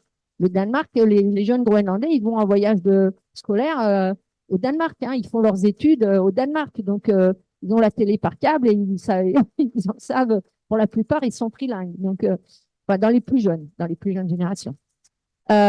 Donc, effectivement, ça invite aussi, je dis, c'est pas juste nous, hein, je mets un peu depuis tout à l'heure la provoque sur certaines questions, mais c'est aussi ces populations-là, locales, qui doivent réinterroger leur héritage dans le territoire et effectivement le rôle qu'ils vont y jouer. Et là encore, un terme que tu as évoqué, la question de la folklorisation ou pas par rapport à tout ça, c'est-à-dire est-ce qu'on met en scène ou pas. Et pour nous, et pour vous, et pour ceux qui vous accompagnent, c'est de réfléchir à nos façons de voyager. On change, on va toujours dans le mur ou on trouve d'autres alternatives. C'est un peu l'idée. Je ne sais pas hein, si c'est d'ores et déjà quelques questions, mais la majorité des touristes ne savent pas comment vivent les Groenlandais aujourd'hui ni leurs aspirations. Donc, c'est Aude Créqui, en 2015, une anthropologue qui a beaucoup travaillé sur ces destinations. Et qu'est-ce qu'elle nous rappelle attention à ne pas oublier les hommes qui font le Groenland. Modifier le discours de départ. Les fameux sites Internet, les catalogues des Théo. D'accord? On a bien dit que ça part de là. Mettre l'accent sur les hommes qui vivent en Arctique et leur donner un pouvoir de décision dans le secteur du tourisme.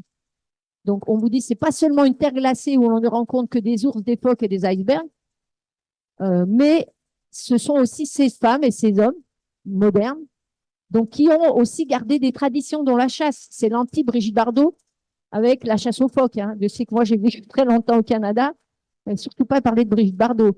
Parce qu'ils le pratiquent en respect, et Anne s'en souviendra, l'an dernier au CNFRAA, je présente quelque chose sur le tourisme, parce que depuis peu, c'est vrai que là aussi, on en a parlé, il y a les sciences dures, puis il y a les sciences molles. Alors nous, on fait partie plutôt des sciences molles, hein, on travaille sur le tourisme. Ah bon? Il y a de la recherche en tourisme. Et la veille de la journée du CNFRAA à Paris, il y avait l'émission de Jarry, c'est ça? Je suis pas très mais télé, mais Jarry, sur Rendez-vous en terre inconnue. C'est ça? C'est pas Jarry? Bon, enfin, Jamy, en fait. Bref, et là, Jamy. Et là, mais quand vous voyez l'image qui est donnée de la communauté inuite, mais c'est à pleurer. Et c'est le meilleur taux d'audience de la télévision le soir. Donc, ça doit être sur TF1. Donc, pour dire aussi, vous n'êtes pas nécessairement les seuls, enfin, s'il y a pas, sans parler de responsabilité, mais c'est cette réalité-là aussi. Ça veut dire qu'on vient chercher ça. Donc, voilà, ça encore, ça questionne, donc, et ça encourage à avoir une vision. Et moi, ce que je dis à nos guides polaires, c'est ayons effectivement une vision plus anthropologique dans les stratégies de développement touristique qu'on mettra. Alors, attendez, oups, là, je suis bloquée avec ma souris. Il me reste 4 minutes. Ouh là, ça va être rapide. Tu vois. Donc, ça, se rappeler Arctique-Antarctique, mais si vous voulez retrouver le monde diplomatique, allez voir. Allez à la découverte de ces territoires. Ils sont magiques. Il y a des enjeux colossaux, économiques et autres. Allez voir. Là, c'est les aires, on en a parlé un peu, des traités hautes. J'ai pas le temps. Les régions polaires, Arctique, l'océan le plus petit des 5 de la planète, entouré d'états côtiers. Qui? Le Groenland, le premier, Danemark, le Canada, la Russie, hein, c'est par rapport à l'importance des territoires qu'ils possèdent, et puis ceux qui bordent un peu. Avant tout, une banquise, de l'eau de mer gelée, pour rappeler aussi d'où on est, dont la surface, c'est en l'hiver, diminue en l'été. Ça a toujours été le cas. Le Groenland, Greenland, ça veut dire quoi? Pays vert, Éric Le, Viking. Il y a eu un réchauffement à l'époque, donc ça aussi, ça questionne. Il n'est pas d'accord, il n'est pas d'accord. Bon, alors, allez, après. Bon, l'Arctique, hein, on a vu rapidement, l'Arctique, effectivement, elle est protégée. Et puis, moi, ce qui m'intéresse dans l'Arctique, c'est que c'est une région peuplée. 4 millions de personnes y vivent, dont environ 15% d'autochtones. C'est pour ça que moi, personnellement, j'ai fait le choix de travailler sur l'Arctique et non l'Antarctique, puisque là, le continent, il est fabuleux et autres, mais on ne peut pas tout faire. Et puis, moi, ce qui m'intéresse, c'est la relation au peuple. Donc, là, je rappelais, mais vous l'avez fait, rapidement le traité de 59, puis le protocole de Madrid de 91 qui ajoute des normes environnementales. Je vais très vite. Des régions menacées, mais culturellement très riches. Allez voir les travaux sur LinkedIn de Christine de Rieux, qui est une anthropologue et qui nous interpelle, comme le fait très bien Camille du Polar Journal également. Donc là, en l'occurrence, elle rappelle la richesse au niveau de ce patrimoine, donc nuit polaire, hein, bien évidemment, et puis leurs fêtes qui sont intéressantes peut-être à mettre en avant, et puis comment la fonte de la banquise impacte sur la stratégie polaire. Alors, je reviens avec des images, là, une image vaut 1000 mots, bon, voilà. On voit quand même le passage du Nord-Ouest à bord du commandant Charcot et des manchots. Donc, c'est bien. On a évoqué, là encore, hein, il ne s'agit pas, pardon? Non, pas les pas chaudes sur le manchage du Nord-Ouest, l'Arctique, l'Antarctique. Oh, depuis tout à l'heure, hein, non, tourisme polaire. Alors, juste aussi, puis ça sera peut-être la fin parce que je vais essayer de respecter le timing, mais simplement vous dire que c'est compliqué. Et là, j'ai voulu vous mettre, donc, c'est des travaux d'Alain Grenier qui recensent la définition de ce qu'on entend par tourisme polaire. Donc, nommer le phénomène, c'est le construire, et c'est donc le terme est employé à peu près depuis 95 avec donc 2 auteurs, Johnson et Hall. Et en fait, effectivement, dans la définition, ce qu'on veut surtout, c'est caractériser finalement le tourisme par les espaces ou les mises en scène. D'accord? Et puis ensuite, on voit qu'il y a un nombre très important de définitions et une multiplication des termes pour nommer le phénomène, tourisme polaire, winter tourisme, arctic tourisme, c'est un peu comme les guides, là, les appellations font florès. Donc, l'enfant chéri porte plusieurs noms pour reprendre un dicton finlandais. Ce qui est certain, c'est que vous avez une croissance exponentielle. Il n'y a plus vraiment de sanctuaire avec effectivement cet Airbus qui atterrit en Antarctique. Il faut savoir que pour y aller, il prend un quart des passagers parce que comme il ne peut pas se ravitailler, il faut qu'il parte avec suffisamment de carburant. Donc, il faut que le bateau, lapsus révélateur, que l'avion soit le moins lourd possible et donc il part avec ce carburant. Donc, beaucoup d'artificiel qui est entretenu par un système touristique mondial, les compagnies aériennes, les TO, les croisiéristes notamment, mais pas que. Voilà sur ce tourisme polaire. On en arrive à des igloos en Antarctique. Hein. Un tourisme avec, bon, j'ai rappelé qu'il avait le premier rôle, hein, l'ours polaire, un tourisme qui est objet de toutes les critiques, mais pas qu'au Groenland. Et là encore, c'est le monde diplomatique, janvier 2024. Projet de développement, on est là au Mexique, un anthropologue qui pose une question. Qui décide, qui est honorable pour les autochtones ou quiconque, d'ailleurs, ou nos destinations touristiques françaises, de travailler dans le tourisme? Qui en décide?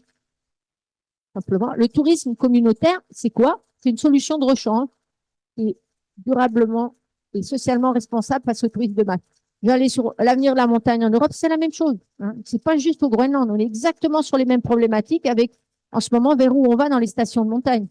Et qui dit, vous savez très bien qu'on est confronté à ça. Demain, il n'y aura plus de neige, 1800. Qu'est-ce qu'on fait? On met des canots à neige, on fait toutes ces questions, elles sont hyper stratégiques. Donc, il ne s'agit pas, là encore, et de la même façon que je chatouille un peu nos amis des croisiéristes, je fais la même chose avec les opérateurs dans le milieu montagnard ou dans le milieu, moi, c'est les littoraux, là, pour le coup, les petites îles, les milieux insulaires. La même question se pose. Voilà, donc là, c'était l'avenir de la montagne en France, l'équipe, le 6 janvier 2024. Vous voyez, on n'est pas demain avec des éléments encore de langage.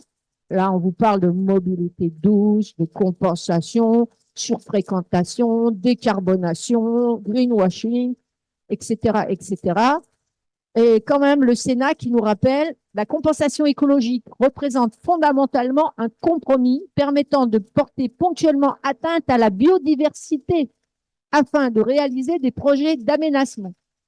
Ben, c'est le Sénat qui écrit ça.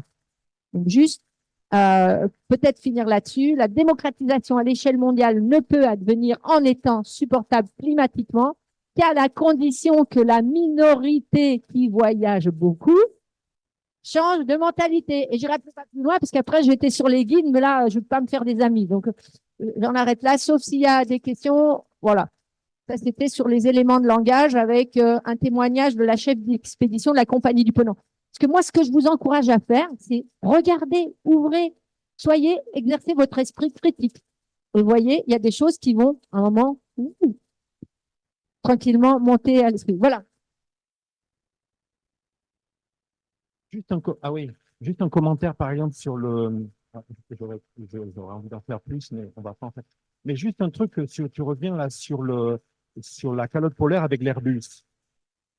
Alors d'abord, alors, tu vois, alors ça, c'est un Airbus, mais on a fait toute une publicité parce que c'est un Airbus, mais ça change. Non, non, non. Le fait, c'est que j'ai regardé les chiffres. Alors, il y a combien de passagers, de clients qui vont sur la calotte polaire chaque année? C'est autour de 1000. D'accord? Mais il y a 15 ans, c'était 1000 déjà. Donc, en fait, le nombre n'a pas changé.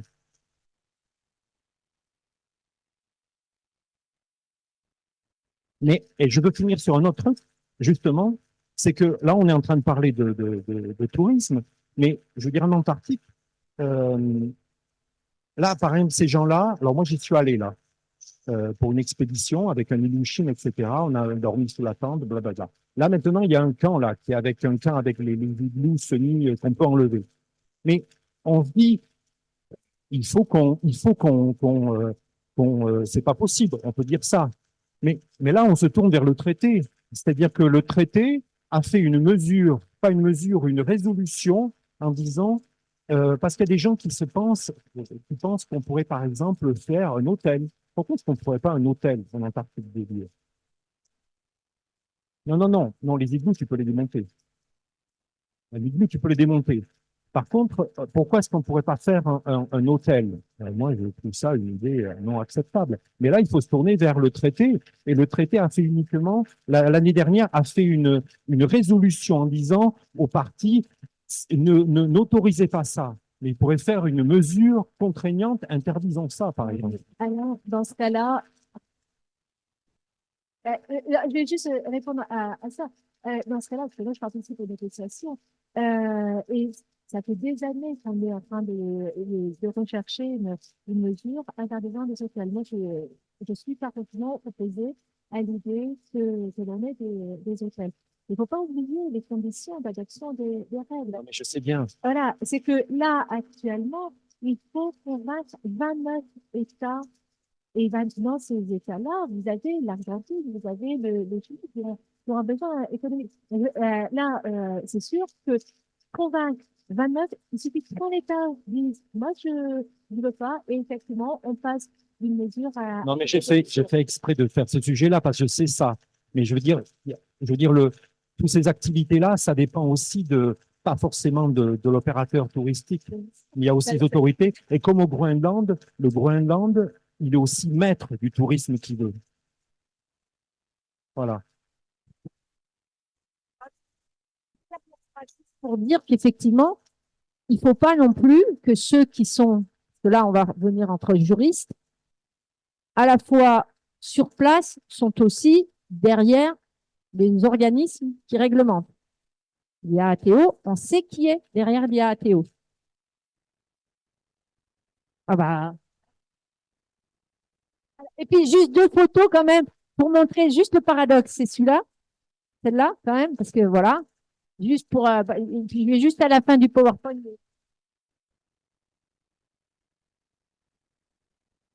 Une dernière question. Donc on finit à 18h. Excusez-moi, ouais. La question, est-ce que c'est envisageable des quotas de touristes sur cette zone? Parce que ça a déjà été le cas, notamment en Islande. Et moi, je connais aussi sur le Colorado, sur le Grand Canyon, il y a un quota de rafts par an et ça se passe très bien. Par contre, avec l'obligation d'un guide bon, américain, où ils ont aussi des étrangers qui sont là, mais des gens habilités à descendre une clientèle, mais un quota, pas plus de tant de personnes par an. Ça, c'est envisageable dans ce secteur ou pas? Je pense que c'est intéressant d'y réfléchir compte tenu du nombre déjà, en fait, des personnes qui y vont. Je vous laisse la parole, du coup, puisque c'est bien un peu. On parle de l'Antarctique, on parle de tout en général. Le secteur polaire, il faut trouver un. Oui, il y a maintenant le traité, les réunions du traité parlent beaucoup de tourisme et c'est lancé dans l'idée de faire une limitation du nombre.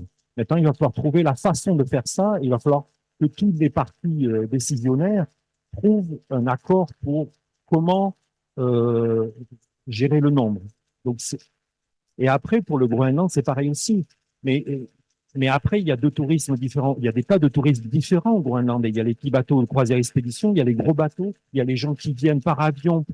Donc, c'est quand même, c'est une tâche qui est quand même assez ambitieuse, mais il faut vraiment parler de ça.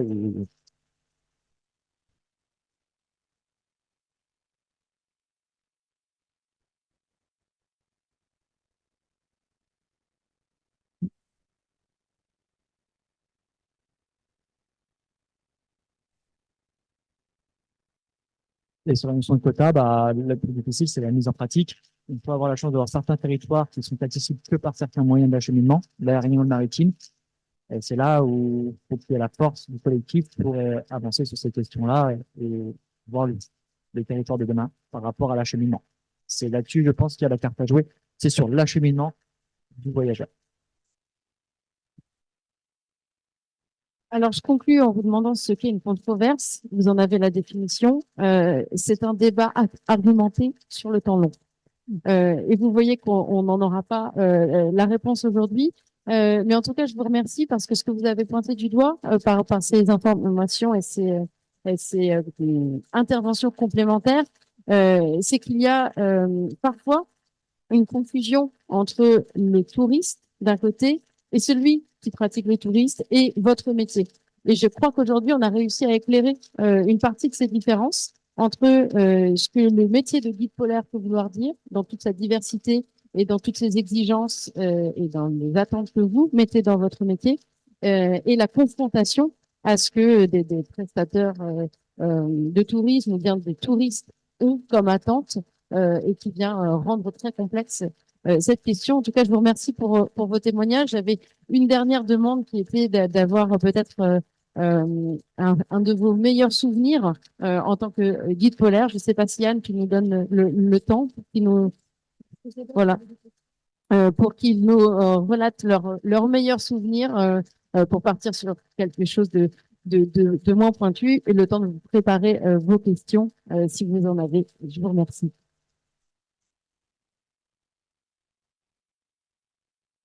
Le dernier que on va vite fait, là, c'est le soleil du au Cap Nord. Donc, c'est, comme il n'y a pas de nuit, donc c'est plus simple.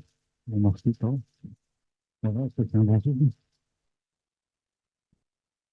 Le tour de garde de la Barbe. Donc, vu à la présence de l'ours, il y a toujours quelqu'un qui est de permanence, de car, comme dans le milieu maritime, pour surveiller l'ancre. Par exemple, bah là, c'est surveiller le camp. C'est se retrouver seul face à l'immensité. Et sur le plan réflexion personnelle, ça fait réfléchir. Sur la place aussi, qu'est-ce qu'on fait là-haut? Mais ça m'arrive plusieurs fois lors du quart voilà, de 2 heures de tour de garde. J'y vais pour une quête personnelle, mais jusqu'à quand je vais avoir cette quête personnelle-là aussi, c'est que j'ai envie de monter là. Alors moi, souvent, la plupart de mes meilleurs souvenirs, ils sont liés à la faune. C'est-à-dire qu'on rencontre ces régions polaires, en particulier au sud, euh, il y a des rencontres avec les animaux qui sont absolument phénoménaux, que vous ne pouvez pas vivre ailleurs. C'est-à-dire que les animaux n'ont pas peur de vous, ils sont nombreux. En Géorgie du Sud, si un jour vous y allez, vous passez par la Géorgie du Sud. Alors en ce moment, il y a le, euh, il y a la grippe aviaire, ça c'est pas bon. Mais il y a des plages, la plage, vous ne voyez pas la plage, il y a que des éléphants de mer, des phoques, des manchots, etc., des otaries à fourrure. Et c'est un sentiment absolument phénoménal d'être au milieu de ces animaux-là qui, en fait, vivent leur vie, qui ne regardent même pas que vous êtes là. Et c'est une rencontre avec les animaux qui n'existe pas. En Europe, tout le monde fuit. Ici et là-bas, tout le monde s'en fiche de vous et ça fait quelque chose de… En fait, je fais ce métier pour ça. Donc, à chaque fois que je revis ça, c'est absolument incroyable pour moi et c'est tout l'essence de mon métier là. Merci beaucoup, Marine. Moi, c'est en allant sur place pour mes travaux. Alors, j'en ai deux. C'était un pique-nique de phoques et de flétans avec mes amis à Horasouk. Et là encore, ils ont une générosité, des trucs, des goûts, quoi. Donc. Et puis, deuxième chose, c'est on sortait de l'hivernage et le bateau était pris dans les glaces, toujours en baie d'Horasouk. Et on a l'idée, parce qu'on voulait ramener absolument deux membres de l'équipage qui repartaient à Ilulissat, sauf qu'on était pris dans les glaces. Et bon, on avait tous en tête, là encore, hein, les romans, les histoires et autres. On se dit, bon, il n'y a plus qu'à casser la glace. Et on va voir les copains au village, les chasseurs, en disant, vous n'auriez pas des towhawks. Les towhawks, c'est des espèces de grands bâtons en bois avec un point en fer pour casser la glace. Ils nous disent pourquoi? On dit, voilà, on veut casser la glace autour du bateau. Et au Groenland, c'est Imara. L'air de… Alors, ils sont complètement fous. C'est même là de vouloir casser la glace. T'attends 10 jours, le bateau sort. Donc là encore, pour eux, on a compris le gap énorme qu'il y avait. Alors, on leur a expliqué tout de même que pour nous, c'était quelque chose d'important de raccompagner nos amis. Ils ont bien rigolé, sauf que le dernier jour, ils sont arrivés avec un bateau à moteur. Ils ont des espèces de gros Boston Whaler, et puis à fond pour casser les dernières plaques de glace qui avaient résisté et qui est parti finalement et qui a libéré le bateau. Donc voilà. Oui, bonjour. Alors moi, je suis en master en deuxième année en anthropologie. Je vais poser une question justement plutôt liée à l'Arctique, finalement, parce que en termes de diversité de population, ça n'a rien à voir.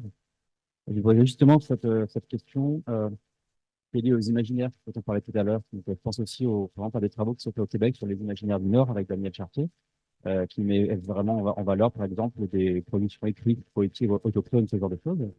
Et je me demandais en fait si les acteurs du tourisme locaux, alors là je pense au Groenland, mais c'est peut-être le cas ailleurs, peut-être chez les familles également, ces acteurs-là en fait ils proposent des formes originales de tourisme qui ne seraient pas forcément à contre-courant du tourisme à l'occidental entre guillemets, mais c'est vraiment quelque chose qui se construit en fait de la part d'acteurs locaux et c'est des partenariats qui sont mis en place éventuellement entre des opérateurs occidentaux, donc internationaux, et des acteurs locaux, justement, qui seraient peut-être, comme ils l'ont évoqué, dans une dans une perspective de tourisme de la dernière chance. J'entendais parler de cette expression-là aussi, mais pour des gens qui vivent au Groenland, c'est pas du tout de la dernière chance parce qu'ils vivent là. Est-ce qu'il y a des formes originales, en fait, de tourisme qui sont proposées? Absolument. Alors, j'avais trois slides, en fait, plusieurs, et ça, c'était le témoignage de Idrissia Etter, qui est, elle a un parcours hyper intéressant. Elle a été responsable marketing pour Visit Greenland. Elle est kabyle, elle est groenlandaise, et elle vient de temps en temps enseigner à Paris. Donc, on échange, on travaille ensemble. Et elle, justement, elle a à un moment quitté Visit Greenland l'an dernier parce que fort de tout ça, elle souhaitait développer autre chose. Donc, elle a créé une petite agence. Je les mettrai peut-être en contact avec les uns ou les autres, d'ailleurs, parce que c'est vraiment intéressant, où l'idée, c'est de voir autrement. Et elle souhaite vraiment présenter un autre regard, une autre réalité. Donc là, ce sont ses propos. Hein.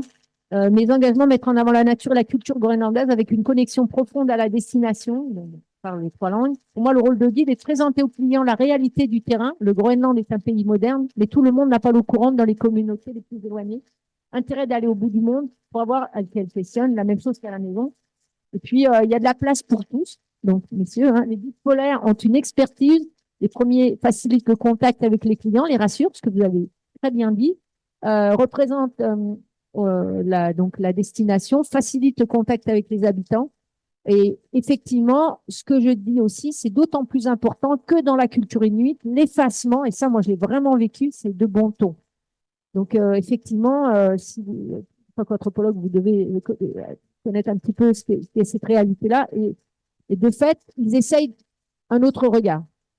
Donc, oui, il y en a. Oui, ça commence de plus en plus. Les jeunes Groenlandais, c'est pareil, à Horatsut, un opérateur de bateau, j'avais rencontré, d'ailleurs, on avait la chance qu'on avait des médias à bord, on a pu lui mettre un petit éclairage, c'était pour le Polar Swiss Institute, et ils ont pu faire une forme de pub, d'autopromotion pour ce jeune qui proposait une autre forme de croisière en partant de Ilulissat et en allant jusqu'à Horatsut avec une vraie mise en avant des savoir-faire de leur communauté. Juste pour compléter sur la partie plutôt scandinave, sur le peuple Sam, nous, au niveau des tours opérateurs ou de la réalité terrain, il y a la dérive avec le folklore, donc ce marché voilà, du folklore au niveau des peuples autochtones, et aussi cette appropriation culturelle de revenir. Voilà, il y a une demande au niveau du public touristique. Je veux acheter le drapeau Sami pour coller sur mon sac à dos de rando. Je veux acheter le tambour Sami pour mettre chez moi. Il y a cette notion d'appropriation culturelle. Par expérience, le contact avec les peuples du Nord, c'est des peuples plutôt froids. Il y a la barrière de la langue, il y a ce côté conservatoire de ces communautés. Mais est-ce qu'ils sont passés par le folklore qui répond déjà à la demande? Je ne sais pas si dans le tourisme de demain, est-ce que les communautés natives sont prêtes à franchir le pas? Nous, on a essayé, un exemple tout bête, sur l'élevage de rennes. L'élevage de rennes, ils n'ont pas aussi le degré de développement touristique pour accueillir, voilà, pour répondre aux attentes du tourisme occidental. Par exemple, sur la muséographie, sur la durée d'une visite, sur nos attentes touristiques, ils n'ont pas encore le même savoir-faire. Cette quête spirituelle est très, très intéressante parce que c'est une grosse demande de notre côté, nous, sur la partie terrestre des touristes. Sur les rythmes chamaniques, sur des thématiques qui sont très, très personnelles à ces communautés-là, mais qui sont peu ouvertes aussi, qui ne veulent pas forcément ouvrir aux touristes. On essaie, on a déjà depuis sur les dinosaures. Donc, et j'ai profité aussi, parce que là, c'est un public étudiant, n'hésitez pas à revenir aux réseaux scientifiques, des dinosaures, partager les travaux, et effectivement, on donne des prix dans les journées des dinosaures, le prix de la meilleure communication, et après, le prix de la meilleure communication, également, du côté jeune. Et je profite aussi parce qu'il y a également un autre prix qui est en cours. Il y a également le prix Saint-Muller. Là, c'est concernant les Master 1 et les Master 2 qui ont travaillé sur des problématiques pas uniquement polaires lunaires. La date de soir pour présenter ce prix-là, c'est le 30 janvier. Et le prix est de 1 000 €. Donc, c'est plutôt intéressant.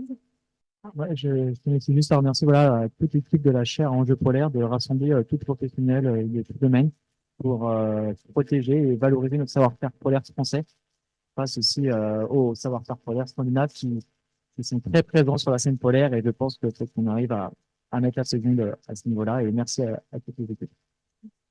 Merci à